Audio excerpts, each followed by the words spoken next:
deportiva que tiene mucha tradición en Uruguay, prácticamente del siglo XVIII, fines del siglo XVIII, se ha practicado acá en Uruguay sin interrupciones. Nuestra federación se ha fundado allá por 1917, 1918, pero mucho antes de eso tuvimos el privilegio de contar con nuestro primer campeón mundial en un deporte, que fue en 1904, el coronel Nicolás Rebelo, que fue campeón mundial de sable. Quizá un hecho que ha quedado relegado quizá por otras hazañas deportivas como puede haber sido las conquistas de las Olimpiadas 24, 28,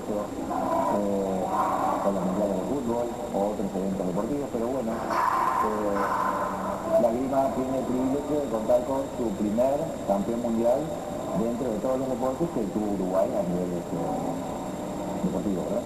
Hay tres técnicas diferentes en la actualidad a nivel mundial, y son el florete, la espada y el sable. Cualquiera de las tres se practican en nuestro país.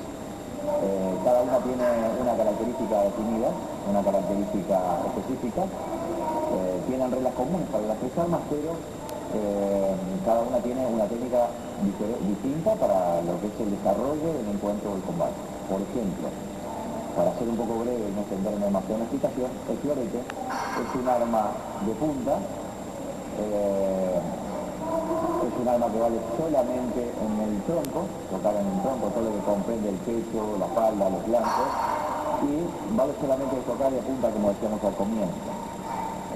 A su vez también tiene una regla fundamental, que es quien inicia la acción ofensiva o la acción de ataque es quien tiene derecho a tocar. Para que esto sea un poco más entendido, quiero decir que si hay un oponente que inicia la acción de combate, la acción ofensiva, el ataque, y el otro sobre esa acción ataca simultáneamente una fracción de segundo después y tocan los dos, solamente va a valer el toque de quién inició la acción ofensiva, y ese es un hecho que determina siempre la pericia o la habilidad del árbitro para determinar cómo se desarrolló el ataque y quién inició esa acción. El sable también es igual que un arma de prioridad, de ataque, de la fuerza, pero a diferencia del sable, del florete, el sable vale de la cintura hacia arriba, incluyendo los brazos y la cabeza, y vale de filo, de contrafilo y también de punta. Son estas dos primeras armas convencionales, por el hecho de que en el reglamento existe la convención de que quien ataque, como decíamos en el comienzo, tiene el derecho al toque. En la espada es un arma de punta igual que el florete, pero a diferencia de las dos anteriores, no importa quién ataca o quién defiende, es quien toca primero. Puede ser en ataque, en contraataque, ¿sí? En acción defensiva, con oposición de hierro. Quien toca primero tiene el tocado a favor. Y vale absolutamente en todo el cuerpo. Desde la punta de los pies hasta la punta de la cabeza, pasando por todo el cuerpo, vale la acción de tocado. Esas son básicamente, y a grandes rasgos, las diferencias fundamentales que tienen las tres armas. Cualquier persona puede practicar esgrima, cualquier condición natural que pueda tener para poder estar en condiciones de lejos es importante. ¿Cómo? Los reflejos son importantes.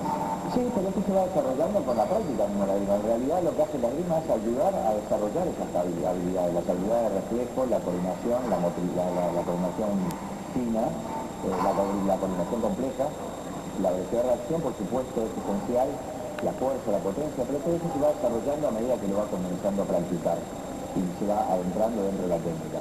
Evidentemente, cuando uno va llegando a niveles más elevados de rendimiento, se van a necesitar otras características, pero no hay edades, no hay géneros, se puede empezar a practicar esgrima desde los 5 o 6 años de una forma muy lúdica. Probablemente después, a partir de los 7 o 9 años, ya uno hace un poquito más hincapié en la técnica. Siempre esperamos que los chicos no se dediquen puras a esas edades, pura y exclusivamente a un deporte como puede ser la esgrima o cualquier otro. Somos de la idea que deben tener una multiplicidad de disciplinas para poder desarrollar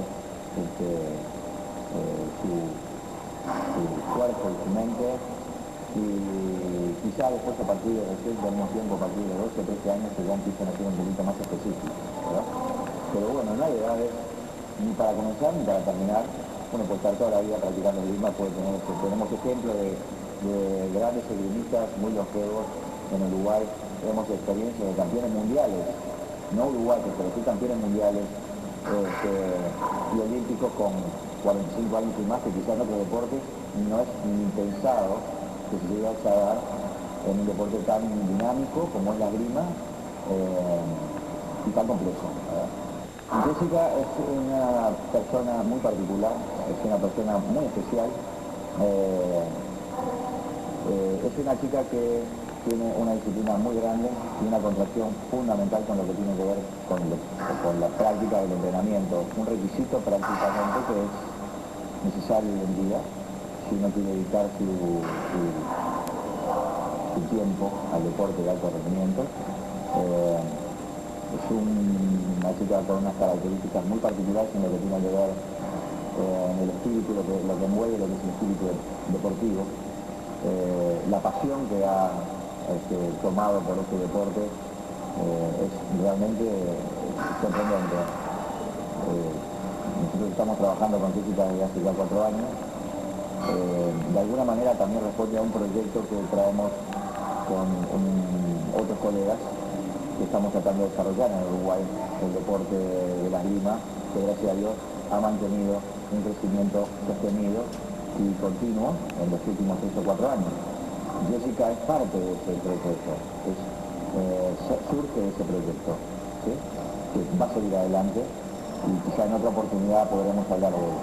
Hablando particularmente de ella, tiene unas condiciones naturales óptimas para el deporte en general, ha practicado desde muy chica deporte, una gran multiplicidad de deportes, y eso ha ayudado en estos 4 años apenas que nosotros que la estamos trabajando, haya venido al deporte ya con un enriquecimiento de lo que es esa parte motricidad y coordinación y destrezas que han facilitado el aprendizaje.